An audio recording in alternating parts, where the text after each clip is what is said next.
Welcome everybody back here on Segal Talks. It's a Monday morning in New York City, in Manhattan, and we're at the Segal Theatre Center at the Graduate Center CUNY in Midtown and the City University. And it's in the middle of July. These were hot and humid days in New York, and the city is a little bit a shell of itself. Stores are closed, barricaded. You can see moving vans where furniture is being removed from restaurants, stores for rent signs are up. People are sitting outside on the streets and just at the size of the restaurants and trying to enjoy a meal when it rains, which it did sometimes over the weekend. They eat and continue to eat with big umbrellas and try to capture a little bit of that New York spirit we miss so terribly. There are good news in that sense for New York City when it comes to the coronavirus. Yesterday was the very first day without a corona death in the city. It used to be over 500 on some days. And as far as we know, there are 25,000 casualties, people who died, 25,000. It's an incredible number. 220,000 infections we know about, but there are so many more as the Times reported in the Corona neighborhood in Queens. And yes, it is called Corona neighborhood. 68% of the population has antibodies. So we don't really know how many were infected, how many not. The disadvantaged, the disenfranchised, the marginal communities have been hit harder. And the big fear is it will come to the Upper East Side and the Upper West Side, and those numbers might be then the same there. And so we do not know, but at least New York is doing something good. Not the US in itself. It had over 60,000 infections. Again, a record number. 900 people died yesterday altogether. Florida alone had 15,000 infections in one day. It's the record. No state ever has had such high cases. Disney World is opening amidst that disaster. We don't really know what the ideas are behind this. 39 states out of the over 50 actually have surging numbers. So it is still a devastating. Latin America is now the number 2 after the United States. When it comes to casualties, they are even ahead of dead people now. It's 145,000, slightly more than the US. Europe has 200,000, so it's still a time of great concern. 13 million cases worldwide, 7 million have been recovered, 580,000, 600,000 deaths as far as we know. And US with 3.3 million infections is the big leader, and Brazil next is 1.9 million. The United Kingdom per 100 people actually is the very highest, followed by Spain, Italy, and then the US. Actually, the UK has the double amount of infections than the US at the moment. Of course, it's smaller, it's spreading faster, but these are numbers perhaps we all are looking at. Israel is reinforcing a complete lockdown after it looked like everything went so well. It's a scary moment. Hong Kong is closing everything. Gyms, theaters, movies, all they open up again. Every group meeting with more than 4 people is now officially no longer allowed. And so it's quite a complicated time. There are fears. The World Children's Organization that over 10 million children will never go back to school because of coronavirus. It's a big hit against that progress, because worldwide numbers were up of children going to school, women getting educations, but this is endangered. And we at the City University also are joining, I think, a lawsuit with 17 other states against the Trump administration, who recklessly tries to revoke visas for foreign students. It's a bad idea, a terrible idea of an administration that has shown no leadership, and the reasons why numbers are so bad in the US, of course, are only because of incompetent leadership that most probably has many lives on their conscience. And it's a shocking. Trump yesterday was photographed for the first time with a mask. Still, they do not fully enforce it. It's a denial of reality, as in so many other things, and it shouldn't be politicized. Right now, if you wear a mask, you are against Trump. you don't wear a mask, you're for Trump. It should not be like this. It's reckless, it's dangerous, and shocking for a nation like the United States. And we all hope that things will change. Artists, as we have done in our talks here, global talks in the Segal Center, have been always close to the social progress, to the complex fight for freedom and liberties. And they are in the present, they see the present closer than we do, and they anticipate the future. And with us today, we have one of the great New York artists and the great New York companies. It's Ping Chong from his great Ping Chong Company. And he is a pioneer of many, many, many works. Started out with Meredith Monk in the very beginning, and he's a theater director, choreographer, video installation artist, and a pioneer in the use of media in theater when it was not yet as fashionable. Someone like John Jesseron. Ping Chong's theatrical work brings unique artistic vision, and he deals with historical major issues of our times and brings unheard voices and unrepresented and underrepresented stories to the stage.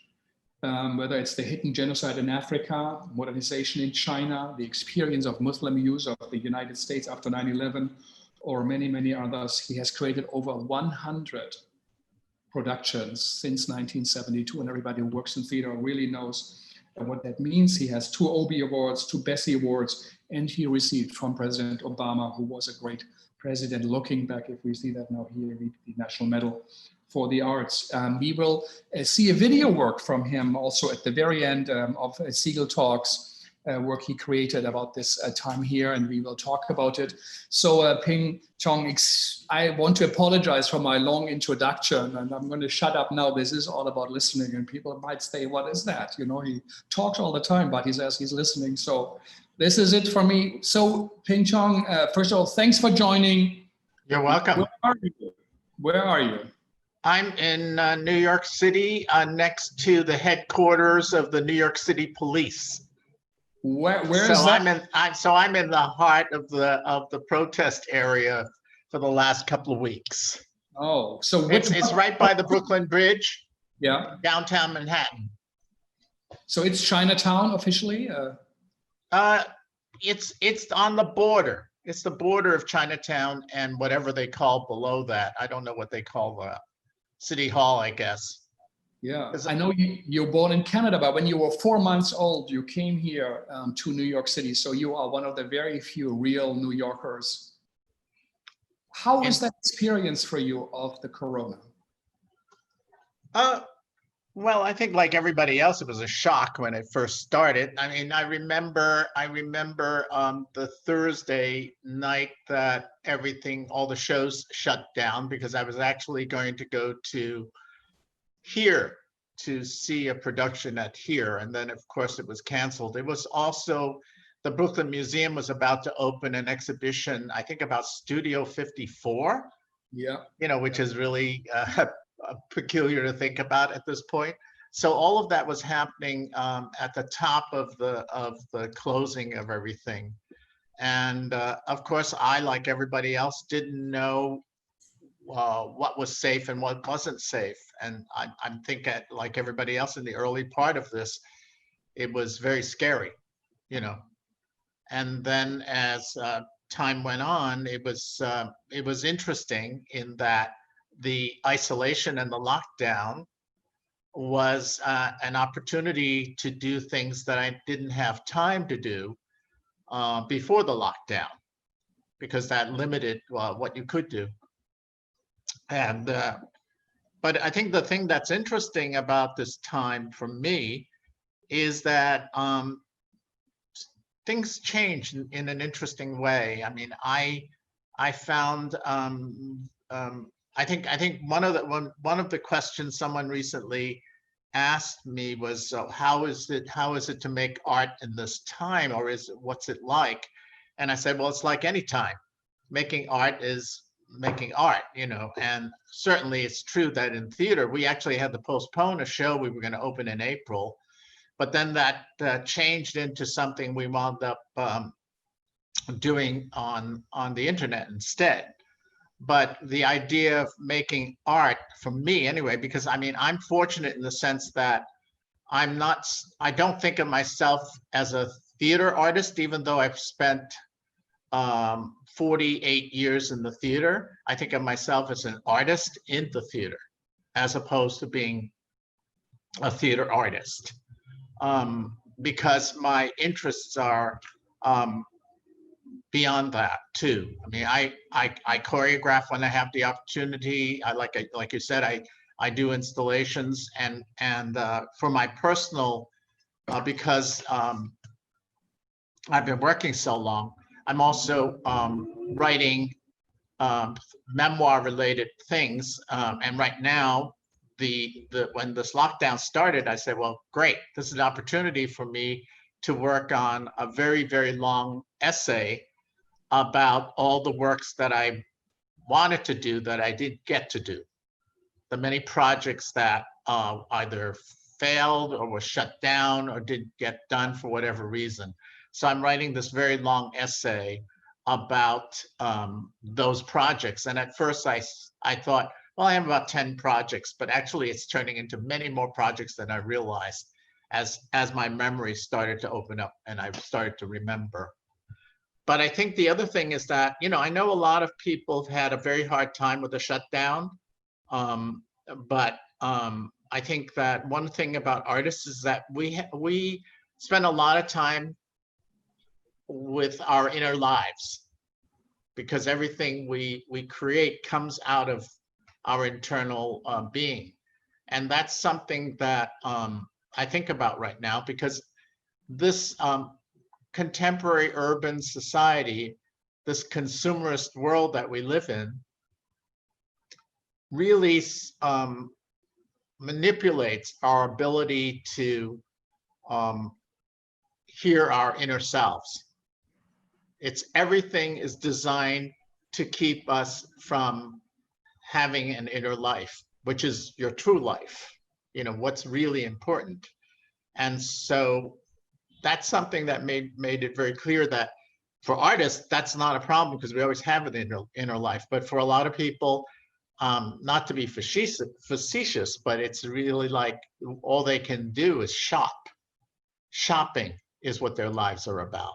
And that's that may seem slight, but in reality, that's what this whole consumerist world is about, is to keep us all from engaging with our inner selves and to be external all the time.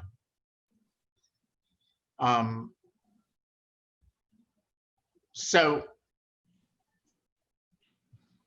I can't make theater in a theater anymore at this point, but because my roots were in the visual arts and in film, it's not a huge transition for me to move into doing something for a visual medium. And so when my office said, well, we can't do our project Nocturne 2020, we will do Nocturne Remix 2020 as a media event. So when that happened, in a strange way, because I have mostly been working in the theater in the last 48 years. And only every now and then, when I've had the good fortune of being invited to do other kinds of art forms, which I've been lucky to have had those opportunities. This one was one that connected me to my origins, because I studied visual arts and I graduated in filmmaking. And right after I graduated in filmmaking, I had the good fortune to meet Meredith. And that's what led me into the theater. But my roots were in film and visual arts. So when this opportunity came up to make something for the medium of a visual medium, it was like returning to my roots. Mm-hmm. Yeah, I think you created, or we will see it at the end of the talk. Is it a completely new work you did? Yes. Yeah, it was specifically made to address the pandemic. and it was a project that began just before the protests started to happen. Now, if the protests had happened earlier, it probably would have been a slightly different. It could have been a whole different result. But this predated the actual protests. And from my window, I have one image in the video that's from my window of the protests going by on their way to the city hall, because this is part of the route from which that would happen, you know. Yeah, so we will see a meditation on the moment. What does that moment mean for you, the Black Lives Matter moment? Well, that moment is just a continuation of my work on Black Lives Matter. I've been doing Black Lives Matter related work since before that, but really strictly focused on that since 2013, when I was invited to the University of Maryland to create anything I wanted. And this was at the time, around the time of Trayvon Martin's killing. Yeah. And I said to them, I want to do something about Trayvon Martin.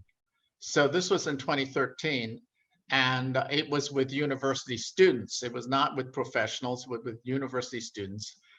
And I invited my friend Talvin Wilkes, who's a theater director, playwright, to join me. We've have a very long working history.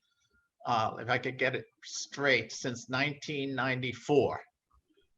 So I invited Talvin to come on board on that, and created a work which started with Trayvon's shooting and ends with the naming of, visually, the naming of people who were lynched in American history, and people who were unarmed and shot by the police at the end of the show.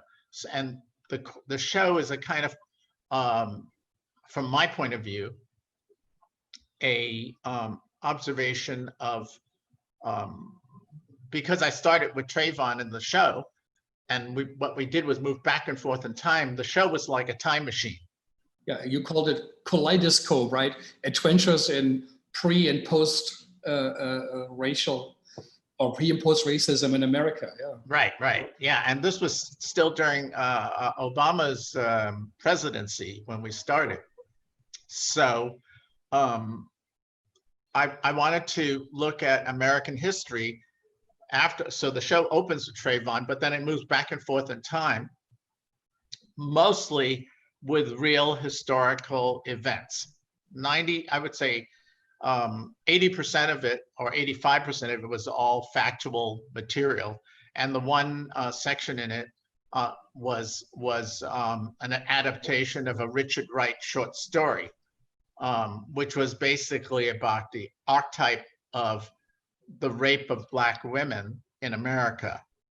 So although that was the one piece in the show that was fiction, that reality is not fiction at all.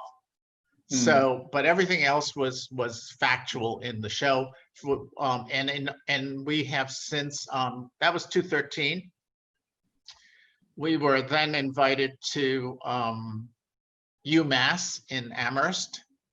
Is it Amherst? Yes, I think it's UMass in Amherst to do a new Kaleidoscope, and then I went to Wake Forest in Winston-Salem to do yet another version of Kaleidoscope with Talvin. And then the last one was this past 2019 at, of all places, the University of Minnesota in Minneapolis. You know, little did I know what was to come in Minneapolis from that point, you know. Even though I've spent a lot of time in Minneapolis and fully aware that it wasn't the liberal, relaxed place that its image projects. One of the interesting things with Kaleidoscope was that Talvin and I would write material for the show from historical sources, and with each production, maybe he would take the lead. And what's unusual about it is that every state that we did the show in, we would find material from that state to slug in and slug something else out, because it was not a linear story. We could do that. We could, because it moves back and forth in time. So Talvin would sometimes take the lead with that, like in Minneapolis, he wrote all the new scenes. Some of the scenes in Kaleidoscope are consistent in all of the shows. The Trayvon opening, the petition of slaves and freed blacks just before the American Revolution, that's always in the show. Paul Robeson's encounter with the House of Un-American Activities is always in the show. We also have a very long section, a monologue that we adapted from a James Baldwin lecture that is also always in the show. But inside the show, there are also, and the Richard Wright story is always in the show. So that gives us some room to include material specifically from that local area in each show. That's what is unique about that show. So it's like that great art form of the 20th century, the idea of the collage that you can. Yeah, but and the idea of it was that I wanted to use factual materials so that the American audience would understand that why the cause and effect that makes it possible for Trayvon's killing still. So the show is a series of, to me, historical evidence that leads up to and continues this horrible nightmare of race in America. Did the show work? Yes. So how did people respond? It was very, very, very successful.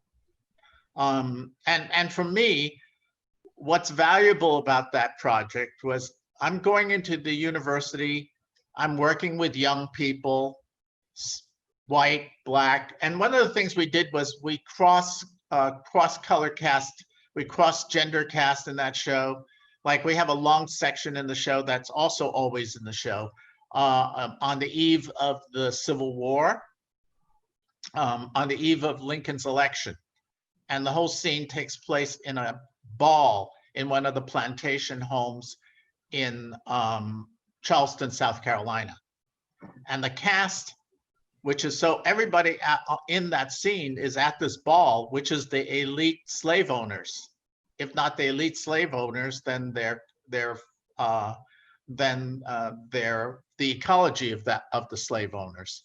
But we cast it, we totally colorblind casted that so that it forces the audience to look at the arguments for slavery in that situation differently. Because if you have a black actor playing a reverend who is against, who is pro-slavery, it just makes you look at it differently. So the whole idea of that show, and then the whole show is seen from the lens of an alien species that's trying to understand what this racial history is about.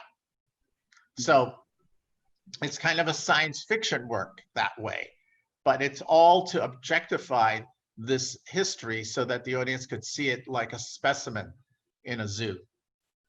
Incredible. Maybe also an idea to put it together in these days now as a film work and to keep it on as a ongoing montage of a work. That would be wonderful, except that there's some, because there are advantages to doing a show at a university and disadvantages of doing a show at a university with students, which is you can have as many bodies as you want because they don't cost anything, you know.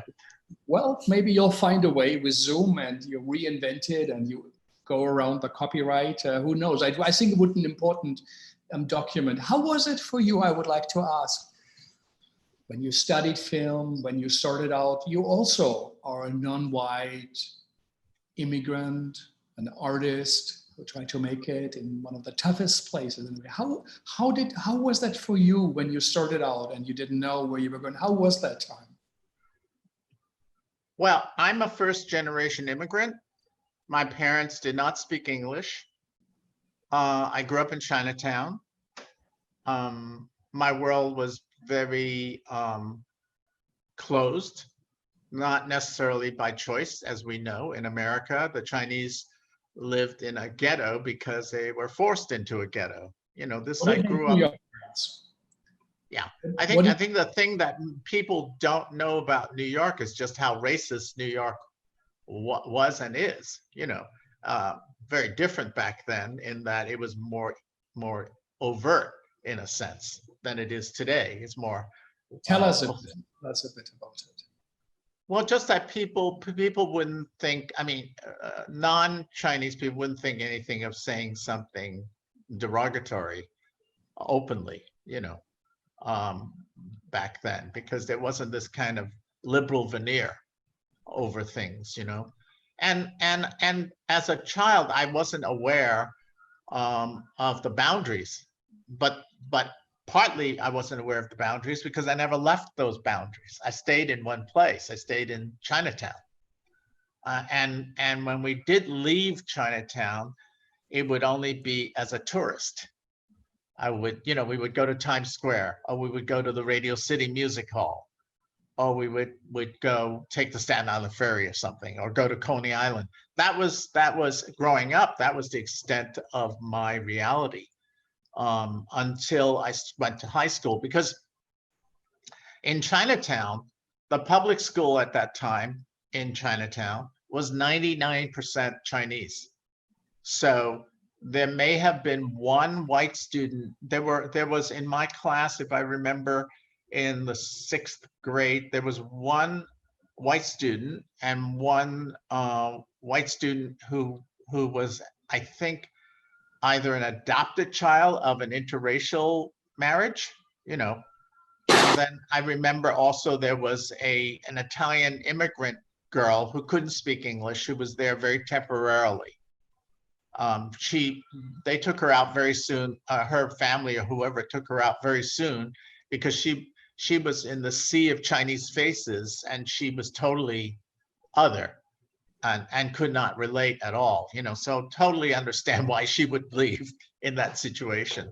And then as I moved up in my education, so elementary school was in Chinatown, junior high school was in Little Italy, which means that half the class was Italian and half the class was Chinese.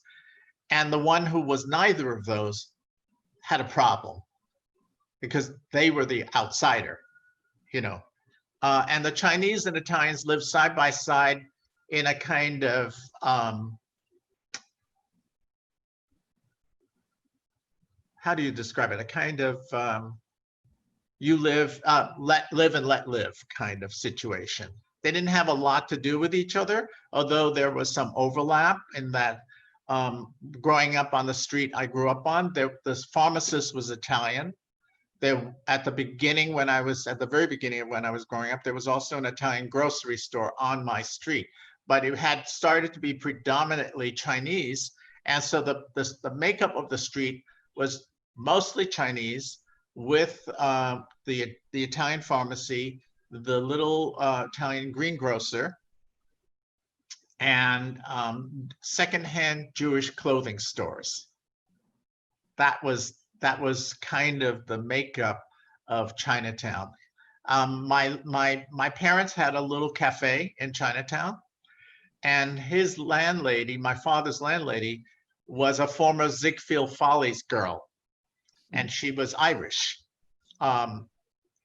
The thing that's interesting is that when I finally left Chinatown to go to school in high school, I went to an art high school. It's called the High School of Art and Design on 57th Street in Sutton Place. Now, you can imagine going from Chinatown to Sutton Place is a small town boy leaving to the big city, you know. And so that was eye-opening. That was a totally eye-opening experience on so many levels. For me to, I had also considered going to the High School of Music and Art, which at that time was on 92nd Street, somewhere uptown. It's now, I think, LaGuardia Performing Arts High School, I think it is. But the High School of Art and Design was on 57th Street in Sutton Place. The High School of Music and Art was on 90-something Street.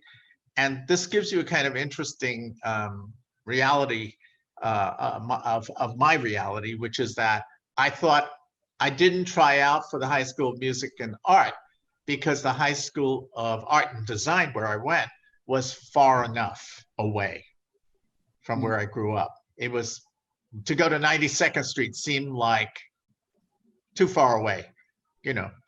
And so it was in the High School of Art and Design where I actually first encountered more white people and more people who were not Chinese, obviously. Because in fact, when I entered the High School of Art and Design, which was a school of 500 students, I was the only Chinese student, Asian student, the first year of my first year there.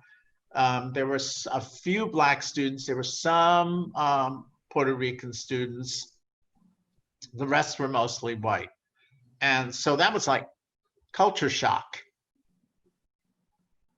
You know, I mean, I didn't even know how to relate to any of this at first. And as time went on, I had 3 friends. This shows you how insulated I was growing up in Chinatown. I did have a white friend in junior high school. He was my first white friend, and he was an outsider. He was not Italian, obviously, not Chinese. He was Welsh American. So he was actually my first white friend. But then when I went to high school, my 3 white friends, I did not know at that time that the 3 friends were Harry Novak, Barry Eisenberg, and Larry Galligan. I did not know what their ethnicity was. I didn't know. I didn't know that Harry Novak was Polish, Larry Galligan was Irish, and Barry Eisenberg was Jewish. Those distinctions didn't exist for me yet.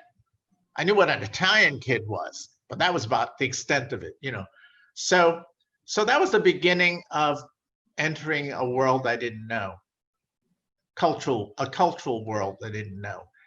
And for some reason, during those high school years, I didn't have such a huge sense of alienation.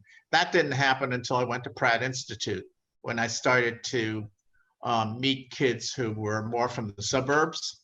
Because Pratt, at that time, there were a lot of students from Long Island and Westchester and places like that. And that's when I started to feel estranged. So leaving Chinatown through those years was this experience of increasing estrangement for me. So the sense of seeing the world with in an anthropological way was kind of built in for me. That has been deeply influential to the way I see the world.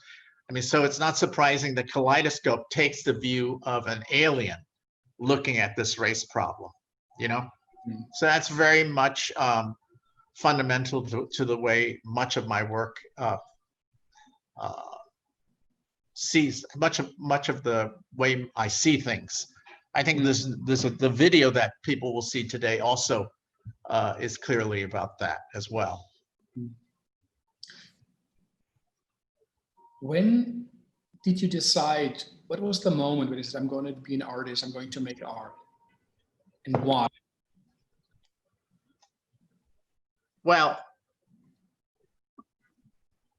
you know, I come from a Chinese opera family. I'm a 3rd generation director and creator.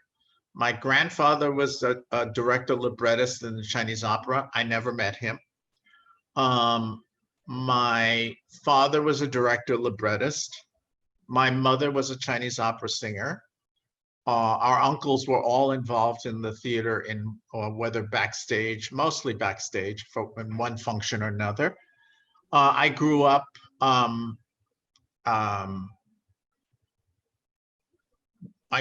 seeing Chinese opera in Chinatown whenever the troops came through town. And we always had front row seats because my father knew all these people, you know, who came through.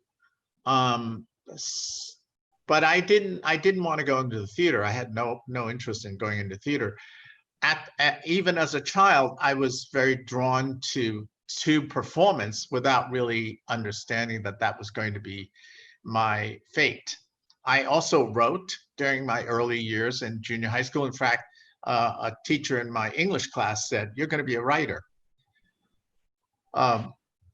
So I was, and then my father's closest friend was the scenic drop painter for the Chinese opera. So he would give me art books. He would give me not Chinese art books. He gave me a book on Gray's Anatomy, which was a very well-known anatomy book. He gave me a book of Hiroshige, the great Japanese woodcut artist, things like that, you know, a book of Renaissance paintings. And that's when I got drawn to visual arts. And during my public school years, I was not a great student. I was not a very conscientious student, but I knew I could draw. So I tried to get away with as much as I could just being an artist in school. And so for those first years, and so by the junior high school year, then it was like, well, are you going to high school? Which high school? And I chose the High School of Art and Design. So the progression of being a visual person was always there. And even as even in my junior high school years, I did illustrated comic books. So I was already creating worlds in comic books. I remember seeing years ago a documentary about Martin Scorsese and with interviews with his parents, and he did that. He did comic books like that. So this idea of creating worlds was something that was there from very early on. So high school, then I went to Pratt Institute, and from Pratt Institute, I moved on to the School of Visual Arts to graduate in filmmaking. And during that whole time through high school, I was always a fan of film. And at the beginning, it was all Hollywood movies, you know, and I would spend a summer seeing 30 films. I would see 4 films in a day until they threw me out. Because back in those days, if you're a kid underage, there were matrons in the theater to make sure you left by 5 o'clock in the evening, you know. But anyway, so, and I was the high school, for 1 year, I think, or 2 years, I was the high school film critic for my high school paper. So it was, film was, so that the through line is visual arts and film was always there. And then theater subliminally was always part of my back of my consciousness. And when I graduated from the School of Visual Arts, I met up with Meredith Monk. I decided, I had heard of her.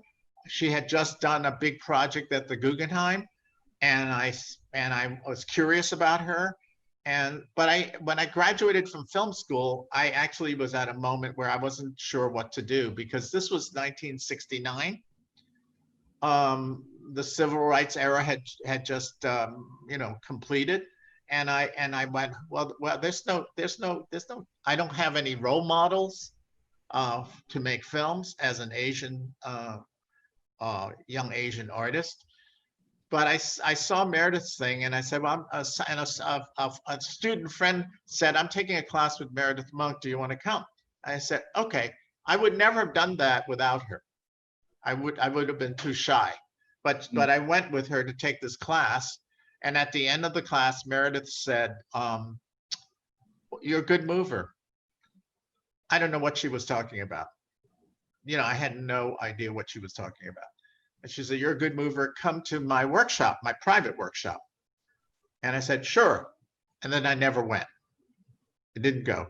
But I happened to live about 3 blocks from where her loft was, where her studio was.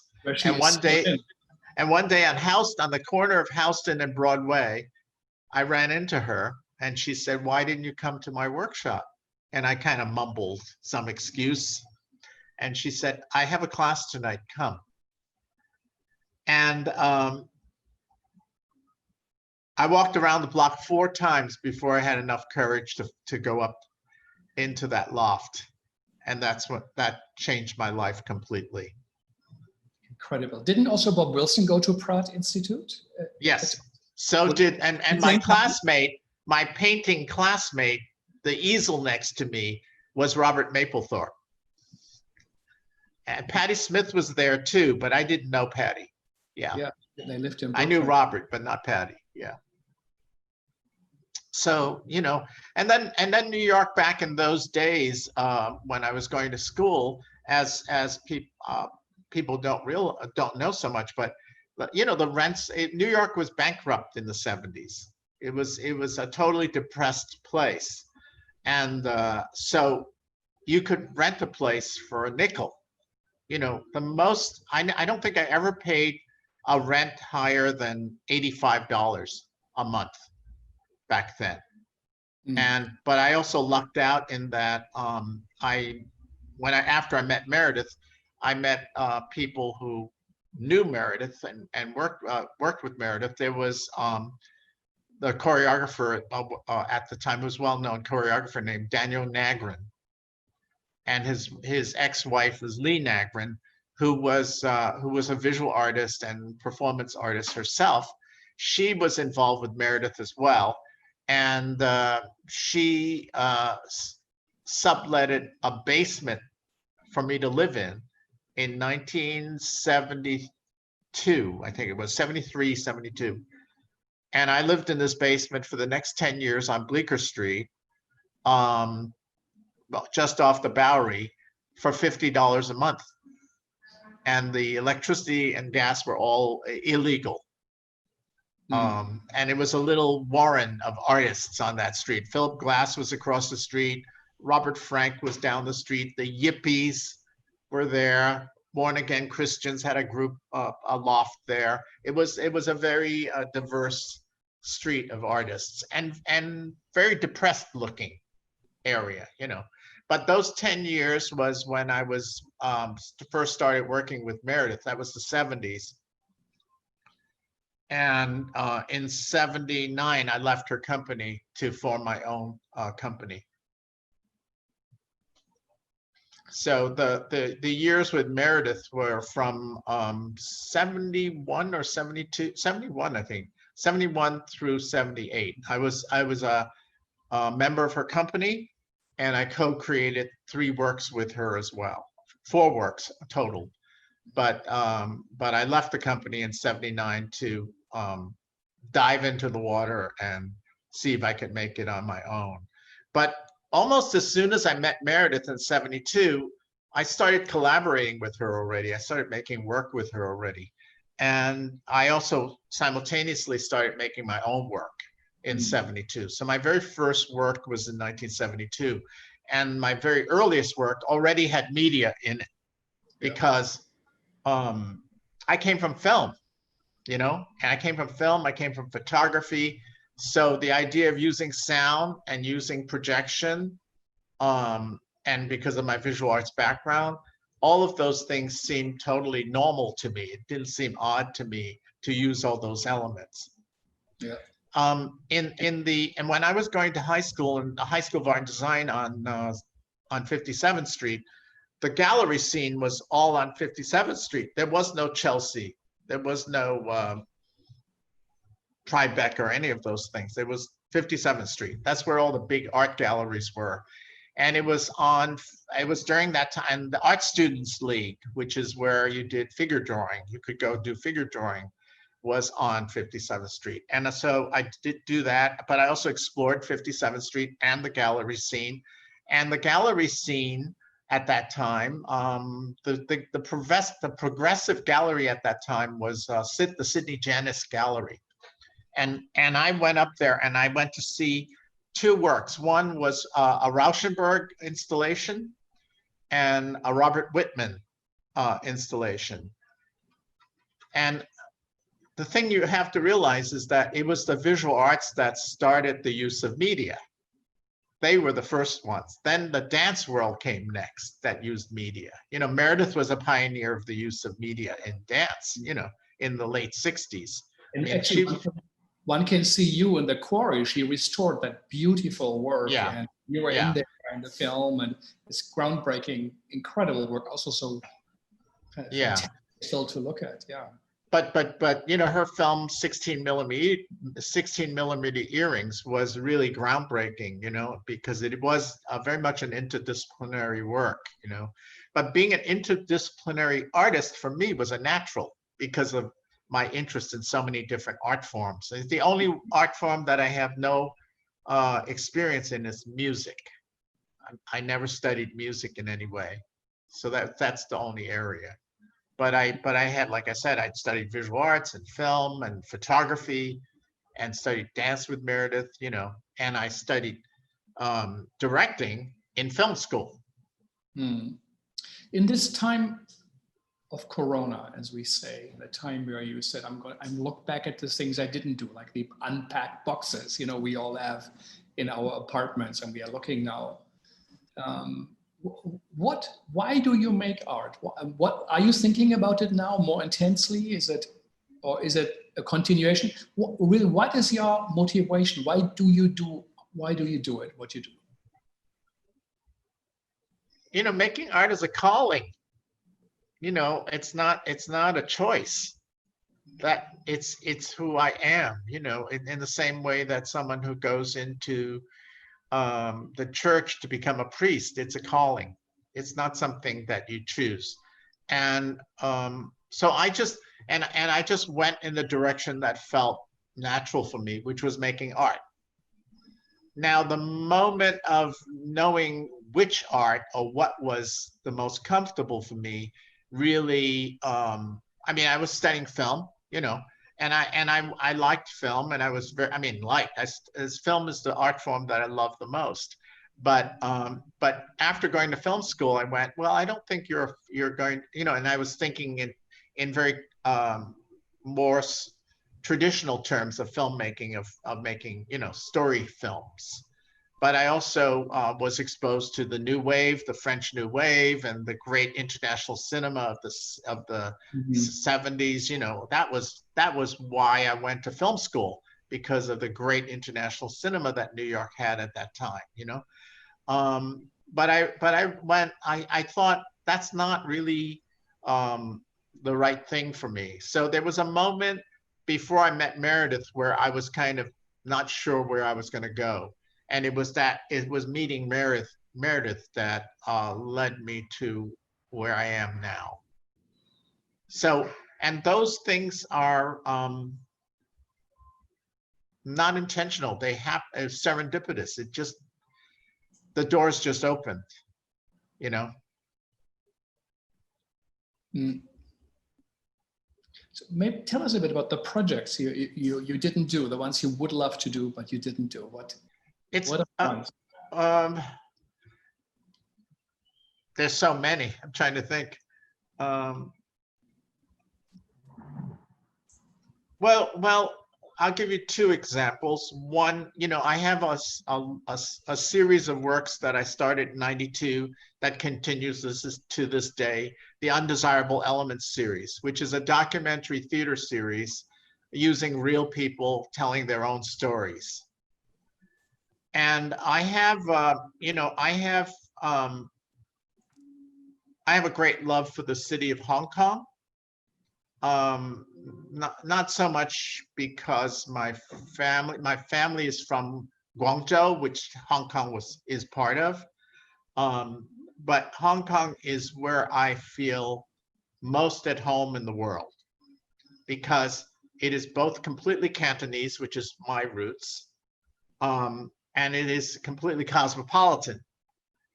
It is a faster city than New York, if anyone can imagine. You know, it's a very fast city.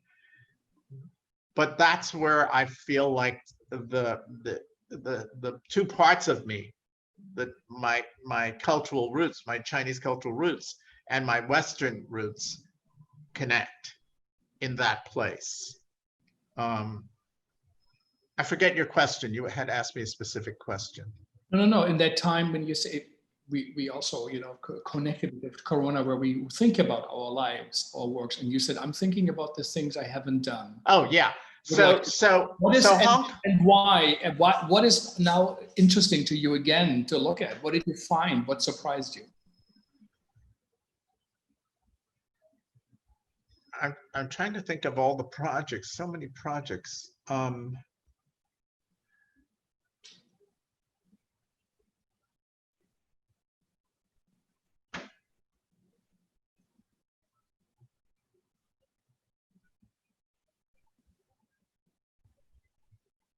Well, one thing that I never got around to doing, and I'm not sure I'll get around to doing it now, is I always wanted to do a complete shadow play that was just using shadow play. And one of the earliest projects I was interested in thinking about doing was the Golem as a shadow play of an imaginary Prague of another century.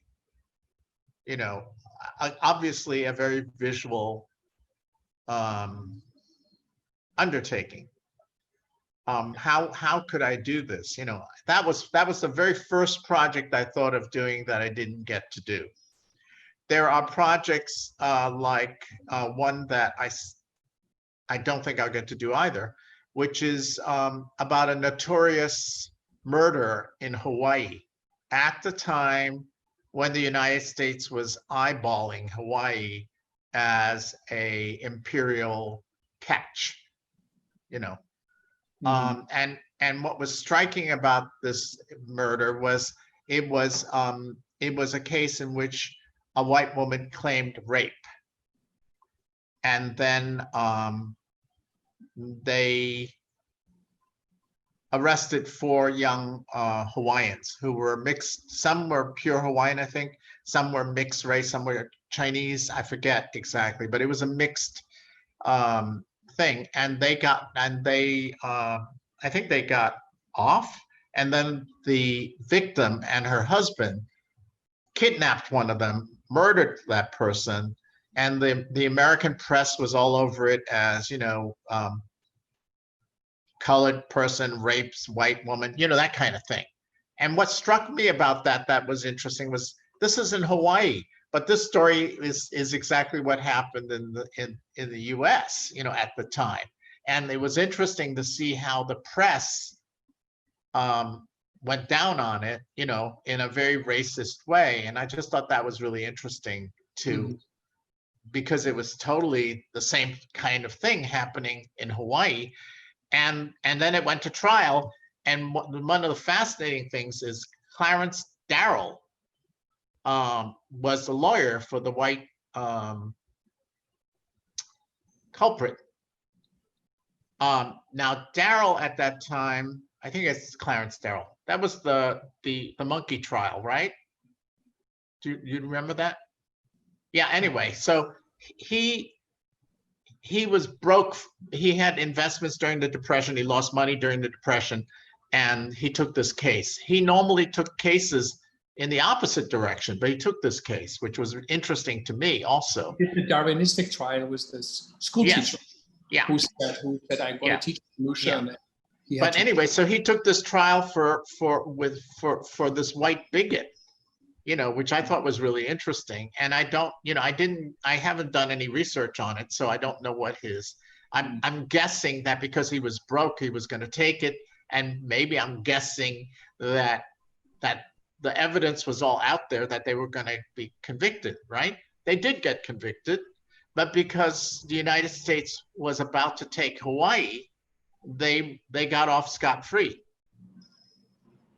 And one of the 4 people that were falsely accused of the murder was killed by them, but they got off because Hawaii was about to be taken by the United States. I just thought it was an interesting convergence of social justice, political, historical, which is an area that I've always, you know, always been interested in. And a kind of a documentary. Yes, and yeah, and then I wanted to use hula tell some of this story as well, you know. Well, your company was called Fiji, or was supposed to be called perhaps Fiji, right? So it would have. Yeah, at the very beginning, my company was called the Fiji Company because my second show was called I Flew to Fiji, You Went South. And it was the first work that was ever reviewed. And Jonas Mekas wrote the review in the Village Voice, and he liked it. And I thought it was a good luck charm to call it the Fiji Company. But then everybody started to think we were a company from Fiji, which was a pain in the ass. And I said, never mind, forget about that, you know. But if you look back at your 100 production, there's all the incredible amount of things you haven't done, but they're still on your mind.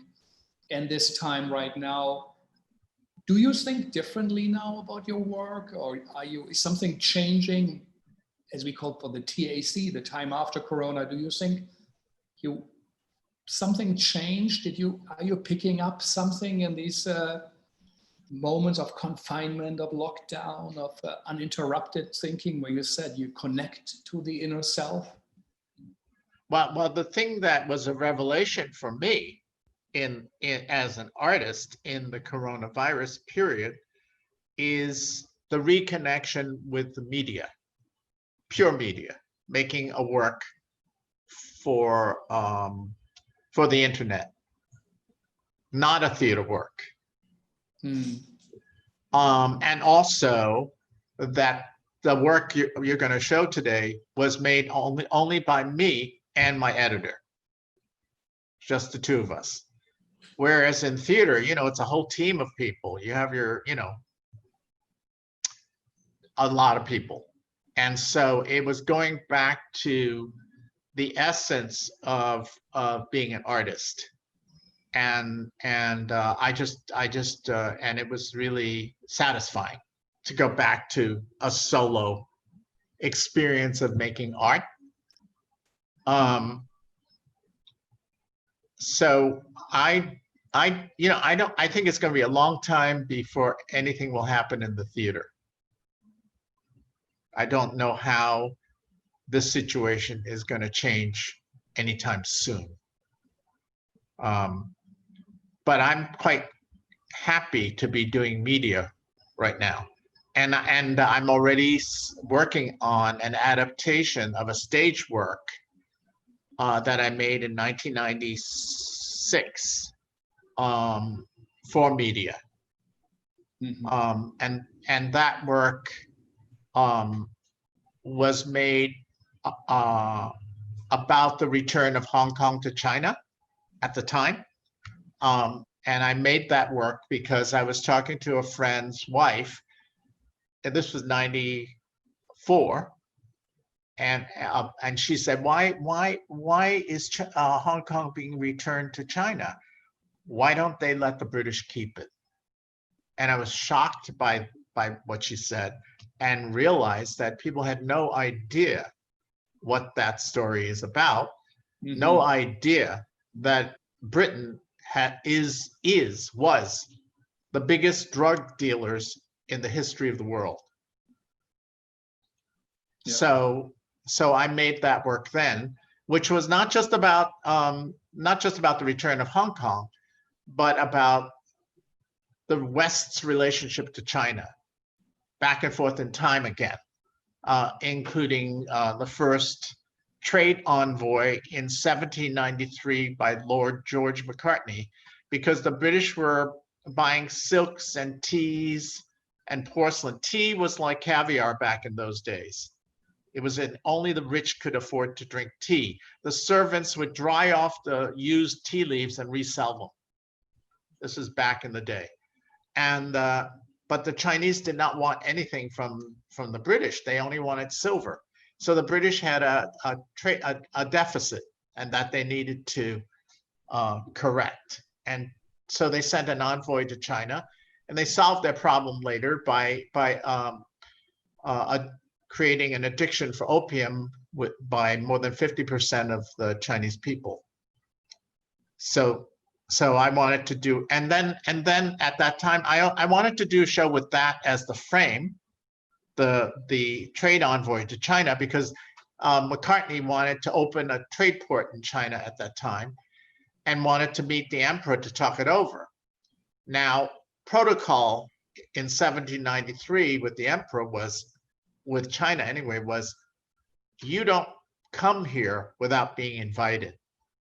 And the British arrived with 400 people, 3 ships, uninvited. But the Chinese knew that these were dangerous people and they had to humor them, blah, blah, blah. But to meet the emperor, there was protocol. And the protocol was 9 kowtows.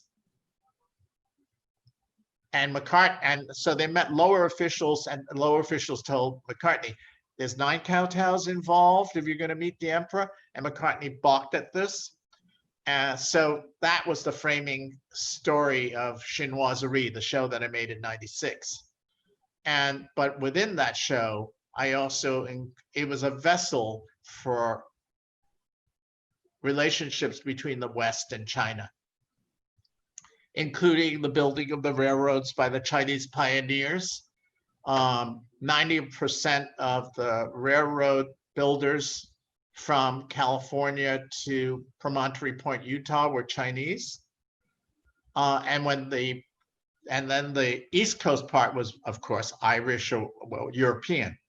But when the railroads met, they were racing to see who would get to Promontory Point first. I don't remember who got there first, but when they got there, they did a big money award. There was that big money award, whoever got there first. Yeah.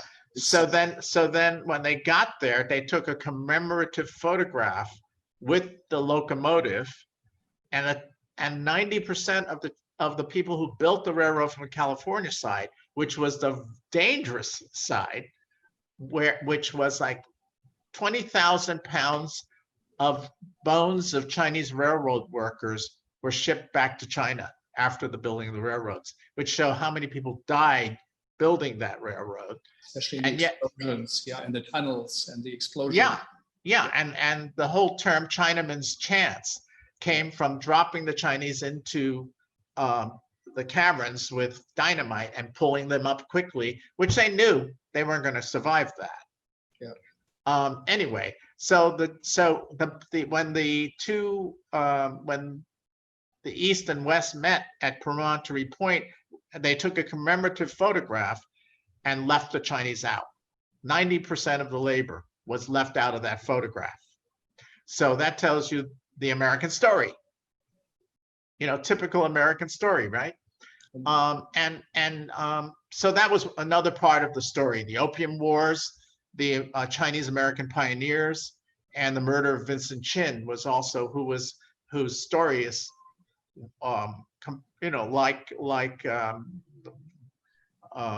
the killing of Michael Brown or whatever. You know what I mean? It's a typical story of police brutality, not police brutality, of racism in America. Anyway, so that show is now I'm trying to rework that for media and inviting younger artists to join me on discrete sections of that narrative to redo as a media piece. So if anybody listens now, they can connect you and yes, we should actually look at the film you did and talk about it. But before, how is your company doing? We're hanging in there. What do you project for the future? Are you getting support? Is New York City helping? Are you having the board? What's happening? We did get some help from foundations. We did get some help from the relief fund or whatever that thing is called. We did get some help, but it's all temporary, and the future remains unclear. I don't know what's going to happen next. It's a crapshoot, as they say. We're still waiting. We're ready to do whatever needs to be done, but we don't know what the situation is yet. And until that clarifies itself, it's very hard to tell. So your company, is it in danger? You think it will survive? Well, I think every company is in danger at this point, There's no telling. There's just no telling. Yeah, I mean, for our listeners, a company that really works since 1975, has done such significant work, is endangered and is struggling for survival. And nobody knows where it will end, but Ping Chong and his company, of course, are continuing their work and connecting into the outside world. We're gonna look at the work which we're gonna ask Christina to connect it. Christina Warszawskaja, who also was the editor, if I understand right? You both work together. So Christina, maybe you can show us, it's about 6 minutes. How long is it? 6.5 minutes, yeah. Yes. Christina, yeah?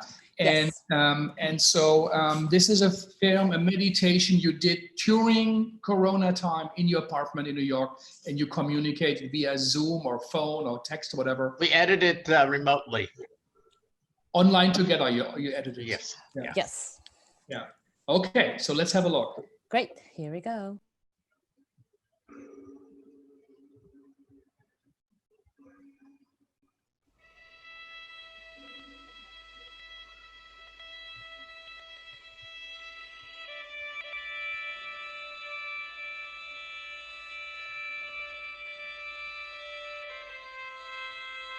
Oh God, I could be bounded in a nutshell and count myself a king of infinite space. But they will teach us that eternity is the standing still of the present time, a nook stands, as the schools call it, which neither they nor any else understand, no more than they would a hic stands for an infinite greatness of place.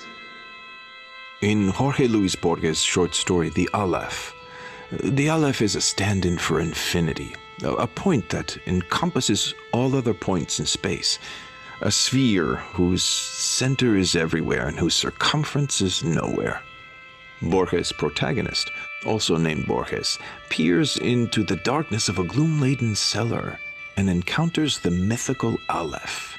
He says, I saw a small iridescent sphere of almost unbearable brilliance. At first, I thought it was revolving. Then I realized that this movement was an illusion created by the dizzying world it bound. The Aleph's diameter was probably little more than an inch, but all space was there, actual and undiminished. Each thing, a mirror's face, let us say, was infinite things, since I distinctly saw it from every angle of the universe. I saw the teeming sea. I saw daybreak and nightfall. I saw the multitudes of America. I saw a silvery cobweb in the center of a black pyramid. I saw a splintered labyrinth. It was London. I saw close-up, unending eyes watching themselves in me, as in a mirror. I saw all the mirrors on Earth, and none of them reflected me. I saw in a backyard of Soler Street the same tiles that 30 years before I'd seen in the entrance of a house in Fray Bentos. I saw bunches of grapes, snow, tobacco, loads of metal, steam. I saw convex equatorial deserts and each one of their grains of sand. What my eyes beheld was simultaneous. But what I shall now write will be successive, because language is successive. in 1790, on the eve of Carnival, an impetuous 27-year-old French aristocrat named Xavier de Maistre fought an illegal duel in Turin. De Maistre survived unscathed from the encounter, but there's no record of the damage he did to his rival. As punishment for committing an illegal act, he was placed under house arrest for 42 days, along with his manservant, Joannetti, and his dog, Rosine, and was forbidden to leave. Of his house arrest, de Maistre had this to say. Oh, was it thus to punish me that they confined me to my room? One might as well exile a mouse to a granary. Like a precocious teenager blogging in lockdown, de Maistre amused himself by writing a travel journal, a send-up of the Grand Tour. Voyage autour de ma chambre. Voyage around my room. He writes, They may have forbidden me to travel through a city, one place, but they left me the entire universe. Infinity and eternity are at my command. While wearing his travel outfit, a pair of pink and blue pajamas, de Maistre takes us on a tour of his room and his inquisitive mind. His account is wildly digressive with a touch of insanity. he playfully curates the minutiae of his environment as if they were momentous historical artifacts as worthy as the pyramids of Egypt.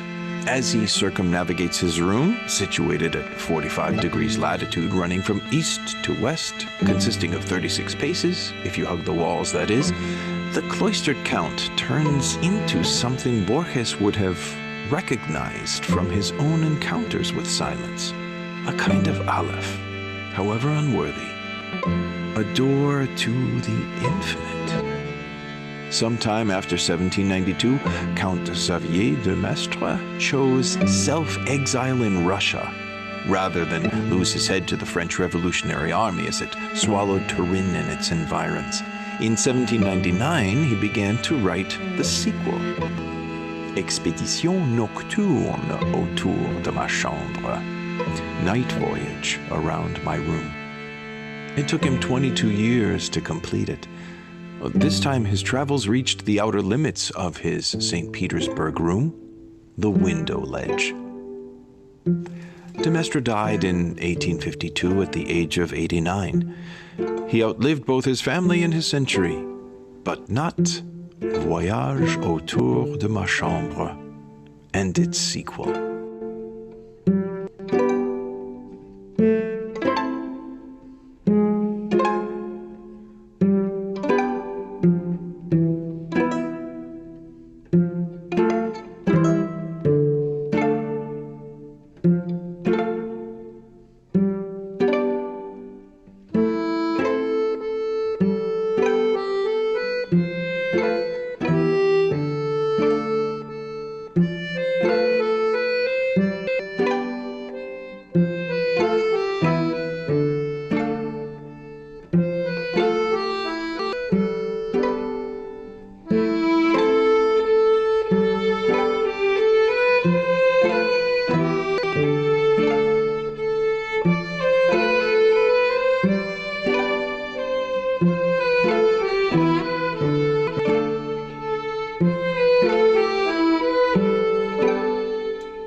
Yes, it's the There you voyage. go.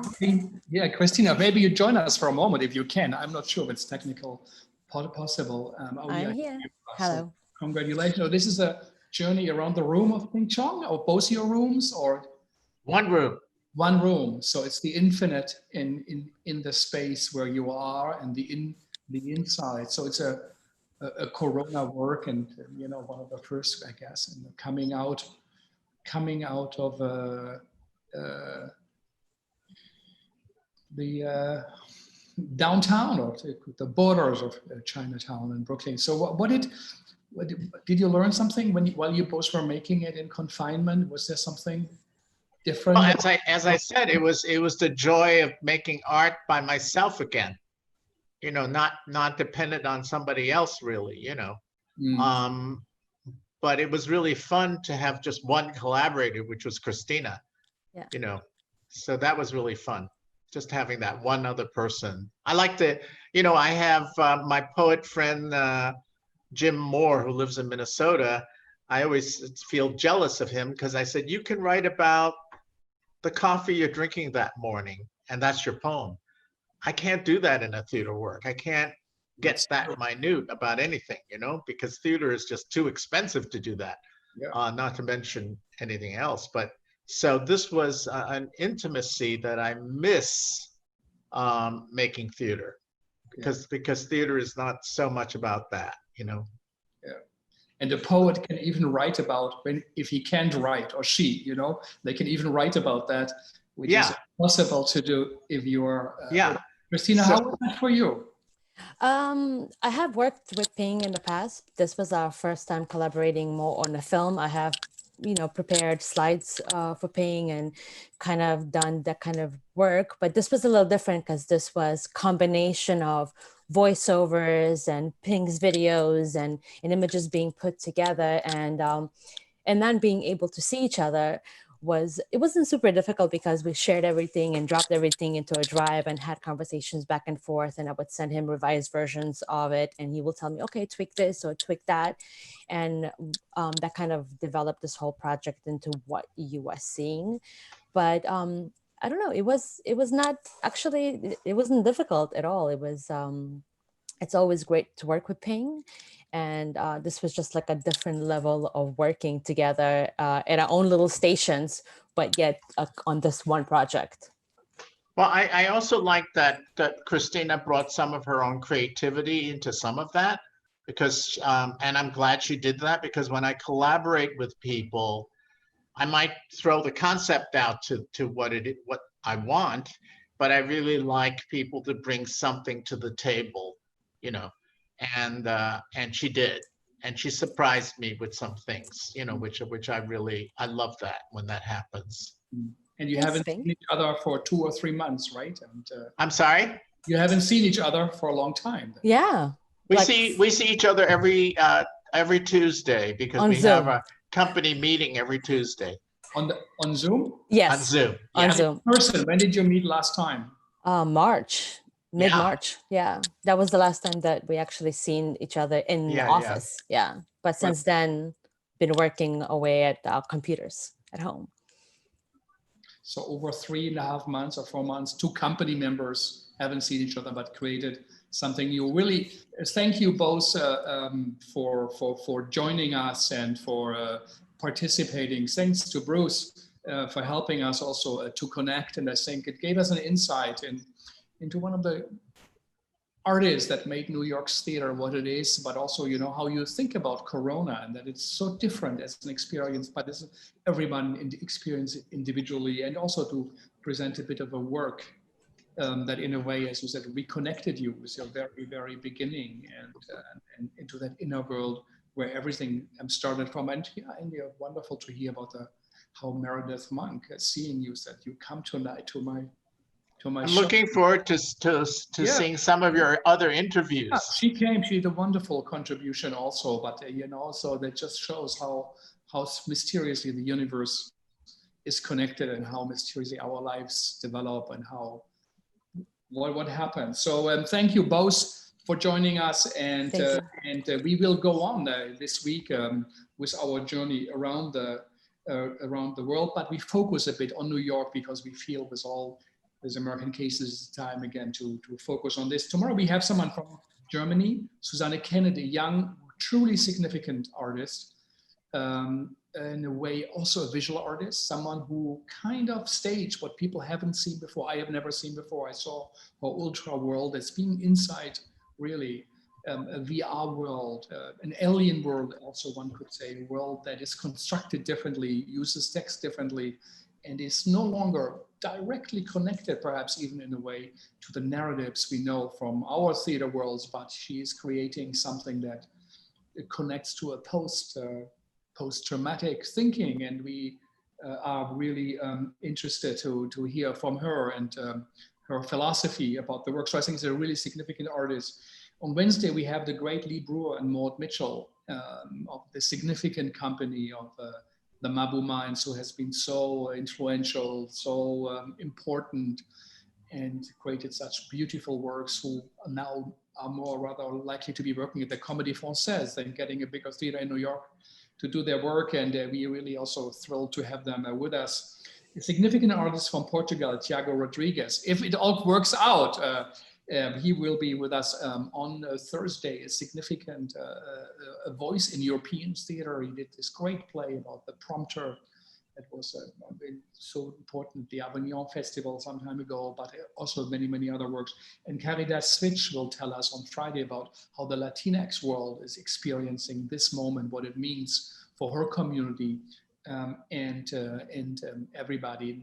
Upcoming will be the tap dance world with Tony Bach, and Jacques Rancière, a French philosopher, will join up as all works out the week after, and many, many others. So thank you for listening. Thanks for HowlRound for hosting us again, Travis and Thea and Vijay, Andy and Sanyang from the Segal team, and of course to you listeners for taking time out again. I know we are asking a lot. This is week 16. We can't believe it, but I think it has been an important contribution what these artists have made to give some meaning, to understand better, and also to know we are not alone, and also to know that art matters, art counts, it is significant. As we can see from Ping Chong's work, it has been always on the right side of social justice and the struggle for the history, for the freedom and liberties. And I think this is important now, and also the time when he said when New York City was doing so poorly when he started creating his work. There are, of course, parallels to New York City who we do not know if it will return,